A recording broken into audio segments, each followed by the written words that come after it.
Jangan bilang-bilang kembali bersama saya Coach Wira di podcast Mantra Hati, Manajemen Transformasi Harapan dan Tindakan. Kali ini saya mengundang seorang tokoh muda yang sudah mungkin Anda kenal atau mungkin belum Anda kenal di YouTube channel, yaitu Jero Panca. Ya, Jero Panca dari Taksu Poleng. Jadi saksikan video ini dan don't skip.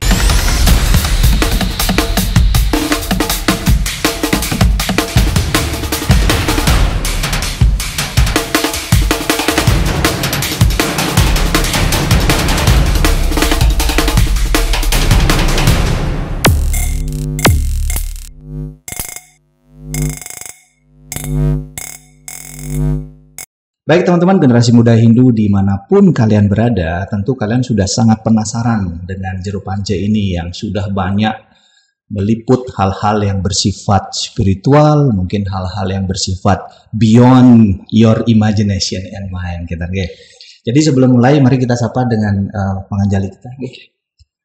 Om Swastiastu. Ya, semoga segala pikiran baik datang dari segala penjuru dan semoga acara yang kami sajikan bersama Jero Panca ini bisa memberikan manfaat buat kita bersama untuk kehidupan yang lebih baik, pembelajaran yang lebih baik sehingga tujuan teman-teman dimanapun berada bisa tercapai. Nah, mungkin ada yang penasaran sama Jero Panca ini, Ki.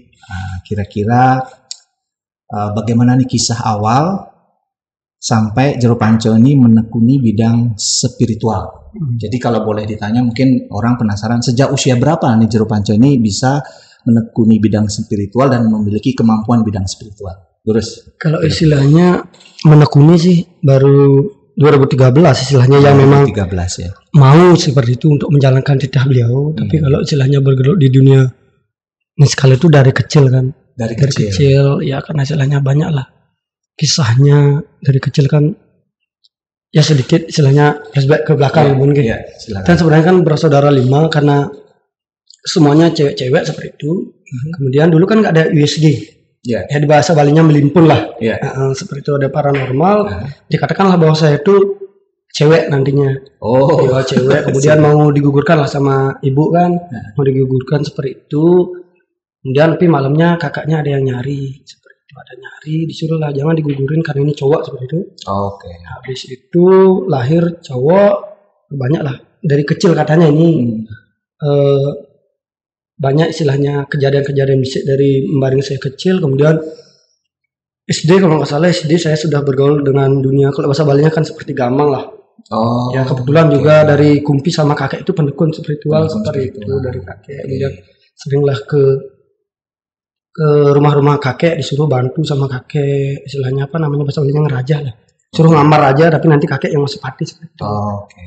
Kemudian SMA saya memilih pariwisata karena memang cita-cita saya ingin mengangkat keluarga seperti itu kan.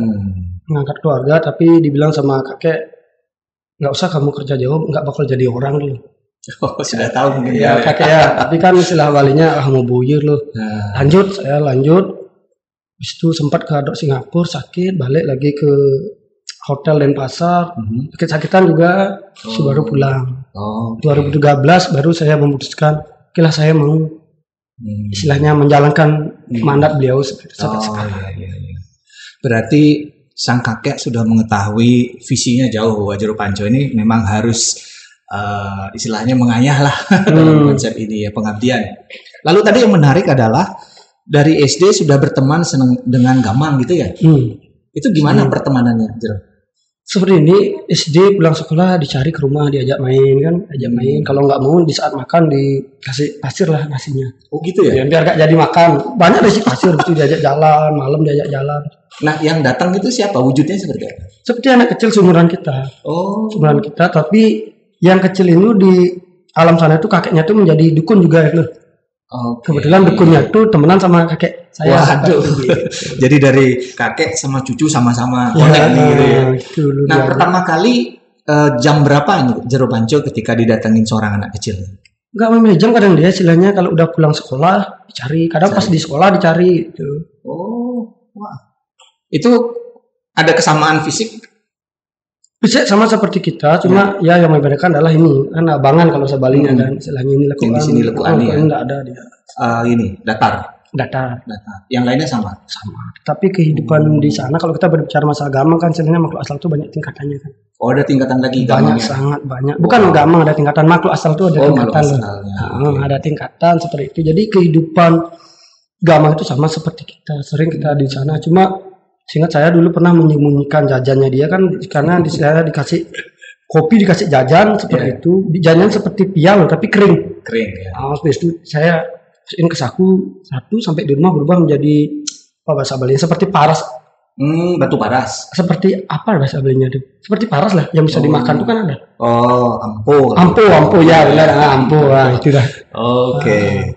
Ini berapa kali ya kalau anak kecil itu? Dia bahasanya apa ya? Kalau berbicara dengan kita sama seperti bahasa manusia, tetapi kalau dia berbicara dengan sebangsanya sulit untuk dinalar sebenarnya. Yang ingat kalau dia bilang saudara tuh menye nyamuk artinya di sana. Gitu. Ada bahasa-bahasa yang memang dia seperti bahasa bila katakan seperti bangsa orang pedalaman seperti itu. Menye namanya ya. Menye saudara. Wah, ini menarik nih. Mungkin teman-teman generasi muda Hindu yang ingin tahu ya tentang apa sih gamang, bener nggak ada alam-alam astral ini ternyata memang benar ada ya. Memang ada. Nah, terus selama kalau misalnya Jero Pance berteman sama mereka, apa nih yang bisa dilakukan? Permainan atau segala macam? Kalau di sana paling diajak ngobrol, diam seperti itu. Ini cowok apa cewek? Cowok ya. Ada yang cewek juga? Ada banyak. Ada ya. Kalau kita lihat kehidupannya sama seperti ini? Sama seperti kita. Ya, ada pantai. Tapi nanti di saat istilahnya kalau orang-orang itu di saat dia sudah menemukan jati diri, hal itu akan menjauh dengan sendirinya. Iya. Berarti luar biasa Jero Pance, pengalaman unik. Pertanyaan saya Jero, bisakah semua orang berteman dengan gamang ini? Jadi tergantung seperti ini bahwa gamang itu istilahnya makhluk asal itu dia bisa menurunkan frekuensi dan juga bisa menaikkan. Sama seperti kita kan, saya ibaratkan radio lah. Kalau satu frekuensi kita pasti kan nyambung. Jadi tidak semua gamang bisa memasuki alam manusia. Begitu juga manusia, tidak semua manusia bisa memasuki alam gamang. Inilah prosesnya seperti, makanya ada manusia dia mampu menurunkan frekuensi, dia bisa masuk ke alam gamang. Juga manusia di saat istilahnya dia mengalami proses depresi, sedih, makanya dia akan mampu memasuk kesurupan lah. Ini dimasukkan astral ya. Jadi itu frekuensi antara orang depresi bisa memasuki area tertentu. Iya benar. Oke. Jadi hati-hati ya buat teman-teman semua. Kan banyak orang depresi biasanya bunuh diri jadinya. Inilah yang akan mengganggu. Mungkin ada kekuatan yang mendorong sehingga dia tidak berdaya untuk menolak gitu ya. Oke, menarik. Dari itu SD. Menurut Jero Pance, hal positif apa nih yang bisa didapatkan misalnya bergaul dengan mereka ini? Hal positifnya dia sangat menghormati yang namanya alam. Gitu ya. Gamang itu sangat menghormati yang namanya alam, kemudian dia sangat setia yang namanya pertemanan. Sangat setia. Bahkan kita ada janji dengan dia, kita lahir lagi, reinkarnasi lagi, pasti akan nyambung kan. Banyak nih pertemanan waktu kelahiran dulu, saudara teman dengan gamang kan, kelahiran selanjutnya lagi dia kenal seperti itu. Dia sangat setia. Nyambung. Jadi kalau dia sangat menghargai alam, apakah dalam arti begini, kita sembahyang sesuatu ngatur yang Banten sajen di alam itu dia tahu dan bahkan dia juga memiliki yang namanya proses pemujaan sama seperti kita, cuma bedanya ya istilahnya Bantennya tempat yang tidak bisa kita lihat seperti itu. Karena saya juga seperti katakan teman gamang kalau di saat ada odalan di Pura Pulaki, dia pasti ke sana itu. Dia buat juga dia sembahyang di sana. Dia ngayah nangkil juga sih. Kayaknya menarik sekali ya. Waktu pertama kali didatangin gamang, apakah Jero Pance ini takut, penasaran, bingung atau gimana? Kalau udah lupa dari kecil yang jelas udah biasa, dari kakek tuh diajarkan dan biasa. Karena kakek sudah ngajarin. Berarti memang keluarga spiritual gitu ya. Baik. Nah ini pertanyaan masih nyambung nih Jero.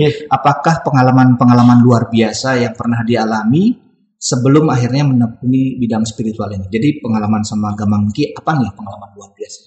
Kalau sama gamang sih nggak ada pengalaman luar biasa. Nggak ada ya? Nggak ada istilahnya. Tapi adalah istilahnya bisa dikatakan adalah pendeta di alam sana itu. Yang istilahnya mendidik, makanya dikatakan sama tertua kita, saat kamu tahu jati dirimu, saat itu kamu akan menemukan guru sejati yang akan membimbing kita. Oke, menarik. Terus kalau kita lihat YouTube channelnya Jero Niki di Taksu Poleng kan, saya lihat subscribernya udah semakin banyak, dan saya lihat juga lintas agama di situ, semua orang menyaksikan di sana. Pertanyaan saya, mengapa Jero Panco ini tertarik untuk membahas hal-hal yang bersifat gaib, misalnya mistik, misalnya penelusuran ke rumah-rumah tertentu yang ada penghuninya, lalu ada kuburan gitu di YouTube channel ini. Kira-kira kalau boleh tahu apa message yang ingin disampaikan, tujuan yang ingin disampaikan kepada penonton semua? Jadi tujuannya pertama adalah kami istilahnya ingin berbagi. Sekali lagi kami bukan ingin menggurui, tapi kami ingin berbagi seperti apa yang kami baca sebetulnya. Ini bukan karya kami, tapi kami hanya menyampaikan pesan-pesan dari leluhur yang sudah ada dalam lontar. Kami juga ingin sedikit istilahnya merubah image masyarakat bahwa asal itu dikatakan hanya seram-seram, tapi Tuhan menciptakan pasti ada unsur positifnya. Betul. Jadi tergantung kita mau, kalau kita istilahnya berteman dengan makhluk asal, kita menggunakan dia untuk sesuatu yang negatif, otomatis orang akan melihat kita sebagai orang yang negatif. Berarti dia bisa digunakan dalam hidup ini untuk berbagai hal gitu ya? Ya, untuk kebaikan. Contohnya ada orang kehilangan, kan dia bisa membantu. Jadi kita minta bantuan dia cari itu. Gimana mungkin dia hilang? Atau sebaliknya bisa digunakan? Bisa untuk bukan untuk mencari. Ya benar. Gitu ya? Itulah tergantung misalnya oknum yang menggunakannya. Nanti kita boleh curiga nih kalau ada orang yang punya teman yang gampang, tiba-tiba balang kita hilang. Jadi kita tanya, yuk berteman sama Gamang apa? Jangan-jangan iPad hilang. Jadi itu juga yang kedua untuk kuburan, karena pandangan masyarakat sekarang kan kuburan itu memang sesuatu yang negatif. Angker mungkin juga ya. Lebih banyak sih ke negatif, sesuatu orang apabila masuk ke kuburan, sembahyang di Rajapati dikatakan ya akan ngibur, ngeliat dan lain sebagainya. Masuk kuburan dibilang untuk mencari sarana dan lain sebagainya. Tapi perlu istilahnya kita pelajari juga sasa-sasa yang mendukung itu. Ada yang namanya lontar ketatuaning ulun citra. Ketatuaning ulun citra. Ya. Jadi di sana dikatakan bahwa kuburan itu adalah tempat yang sangat disucikan seperti itu. Bagi orang-orang pendukung spiritual, karena di sana akan terjadi suatu pergolakan energi yang pertama. Kemudian kalau kita juga baca babat-babat para maharsi kita, baik itu Empu Kuturan, beliau mendapatkan penugrahan di kuburan. Bahkan lontar Kalimosadi juga di kuburan. Buddha Kecapi sang penemu juga Kanda 4 juga beliau mendapatkan pencerahan di kuburan. Nah, kemudian di saat istilahnya ada lontar Astepungku namanya kan. Lontar Astepungku adalah lontar yang memuat tentang pengelukatan. Sedangkan kalau kita ketahui bahwa pengelukatan itu adalah tujuannya untuk membersihkan. Tapi pengelukatan yang paling tinggi adalah posisinya di cangkem situ, di pintu masuk.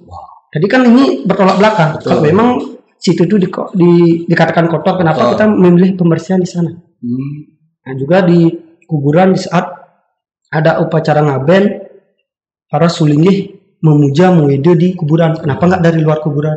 Dan kenapa kita di kuburan juga mengutarkan trisandi dan manca sembah? Kalau memang kuturan itu kotor.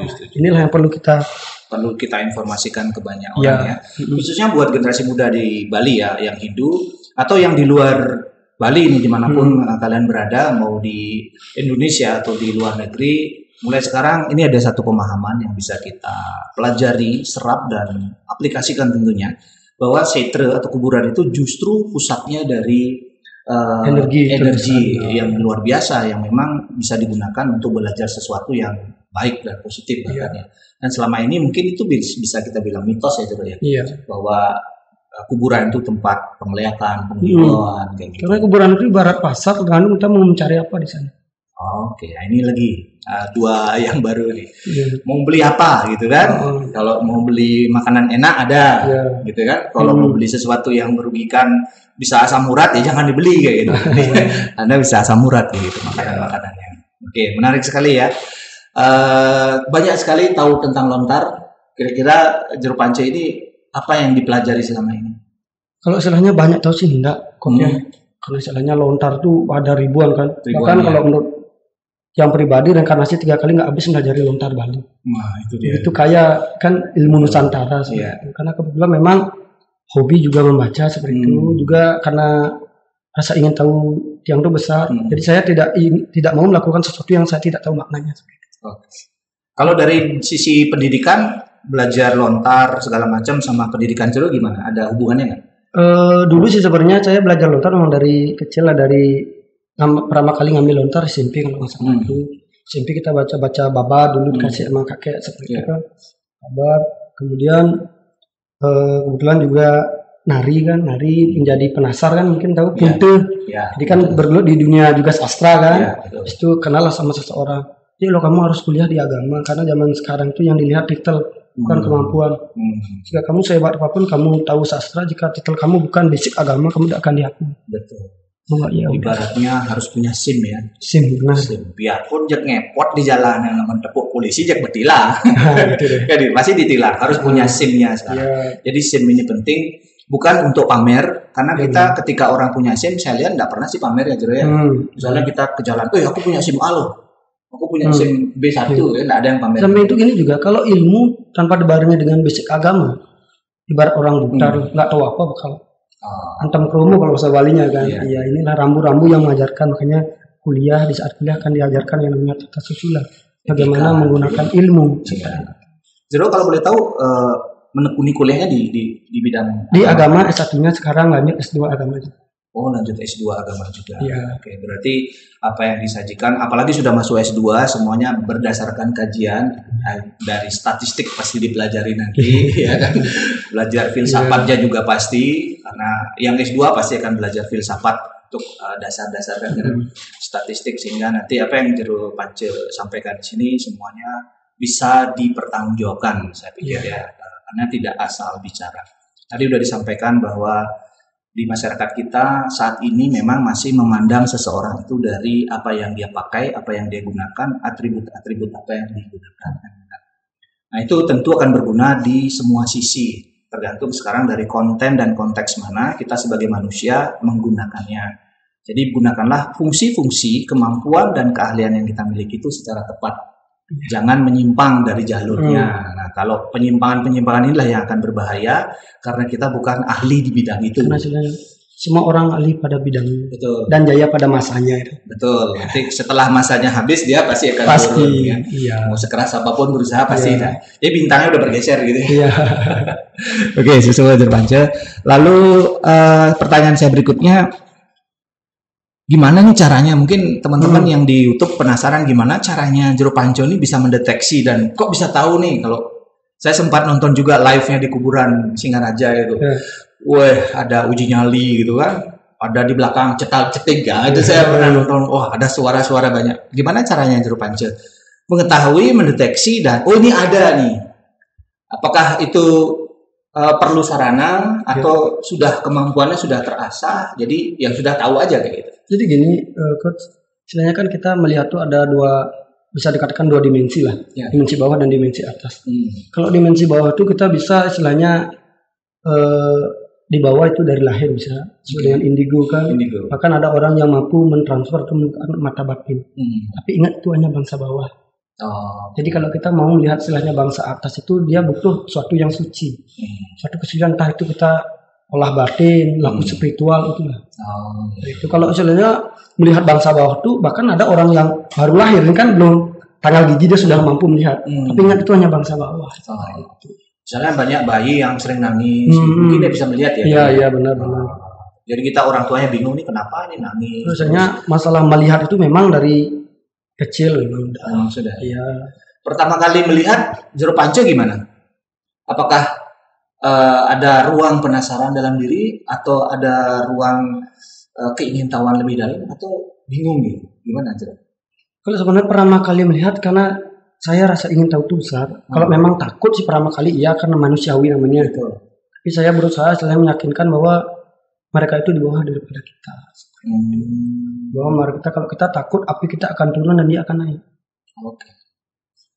Nah, ketika di live kemarin itu Jero melihat itu secara langsung ya, Bang? Langsung. Tidak perlu sarana apapun, memang sudah bisa connect.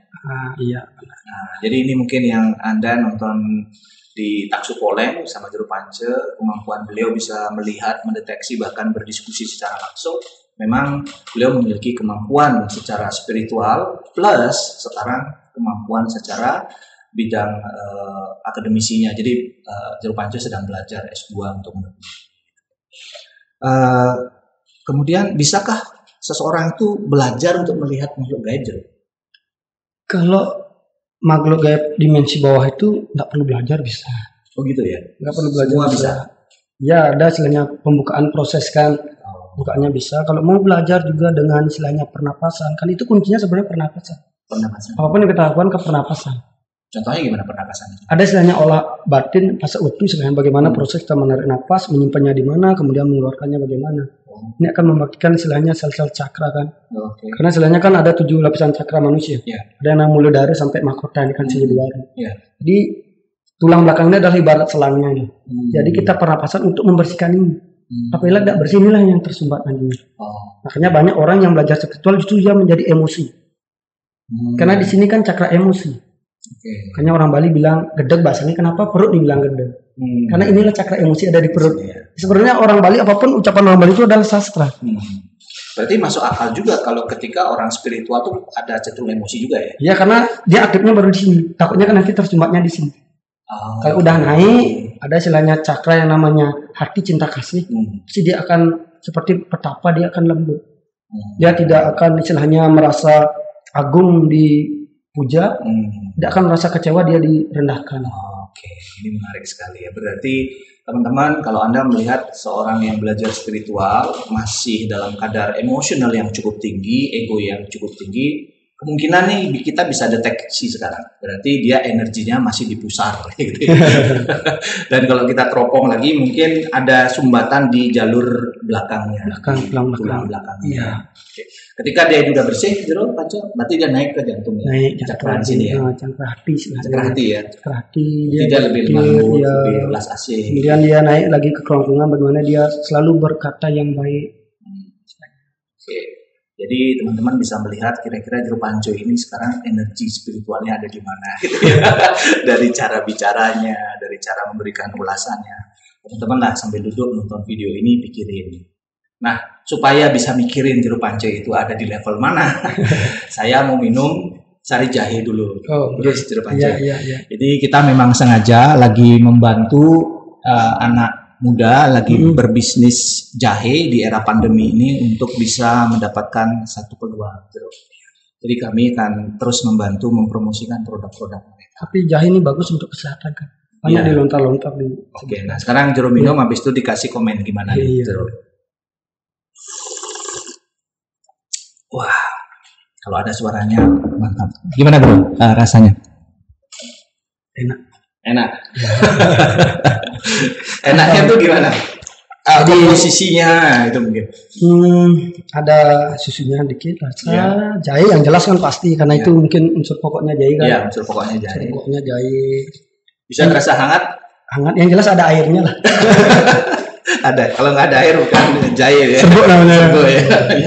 Ini perlu diterawang nggak Jero? Jadi ini kan istilahnya kan kalau di Bali ada TSM namanya. Iya, DSM ya. Tambu sarana mantra itu. Ini singkatan dari Baraspati Kalpu sebenarnya. Ini tambu untuk apa, sarananya apa, mantranya apa. Jadi apabila sarana tidak ada mantra itu dikatakan hanya 75% lah daya dobraknya. Gitu. Tapi apabila diisi istilahnya mantra, maka berarti ini harus dimantrain sama Jero Pance nih.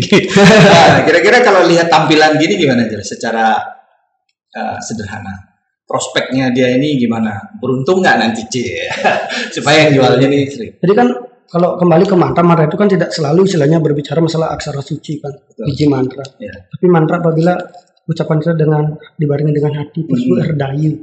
Itulah sebenarnya mantra yang sejati. Mantra hati kan. Puspu Herdayu ya. Nanti bisa di krunya kasih itu. Supaya perutnya lebih kecil. Dedek nanti minum ini ya. Jadi terima kasih. Semoga nanti teman-teman silakan tulis di komen kalau Anda punya produk yang memang kami mau bantu promosikan, silakan chat ke kami. Kami akan dengan senang hati membantu mempromosikan produk-produk Sematon di Bali supaya kita sama-sama punya income kan gitu, pendapatan dan saling membantulah prinsipnya. Jadi kami sekarang mulai memperkenalkan produk-produk termasuk makanan, minuman, kerajinan apapun mari kita saling mendukung supaya kita sama-sama sukses dan berhasil. Jadi, mari lagi kalau misalnya teman-teman saja membuat usaha gini, mungkin kami dari Rasul Pola yang bisa bantu istilahnya untuk sastra lontarnya kan. Mungkin membuat jamu untuk seperti ini. Oh, jadi ada komponen-komponennya ya. Ya, nanti kami. Sehingga dia bisa mengarah juga ke usade gitu kan. Ya, benar. Oh, iya. Oke, menarik sekali. Jadi teman-teman yang punya bisnis tentang minuman herbal misalnya, kesehatan. Ayo, tadi Jero Panca sudah menyampaikan. Yang jelas kalian kalau udah bergabung di Mantra Hati menjadi member kita akan buat program-program ke depan pemberdayaan buat seluruh anak muda. Enggak hanya anak muda, siapapun Anda yang berjiwa muda, berarti usianya sudah senior nih. Berarti nggak apa-apa, kita akan sama-sama nih belajar, saling melengkapi, bukan untuk lebih unggul gitu. Karena kita manusia pasti harus memiliki bidang-bidang yang harus kita ketahui dari orang lain, karena kami tidak bisa melihat, saya butuh orang lain supaya bisa melihat kami. Sudah terjadi improvement. Oke, sebelum kita akhiri di sesi pertama ini, mari Jero kita seruput sekali lagi jahenya. Ya, ini enak dan banyak banget yang dibuatin sama Mita.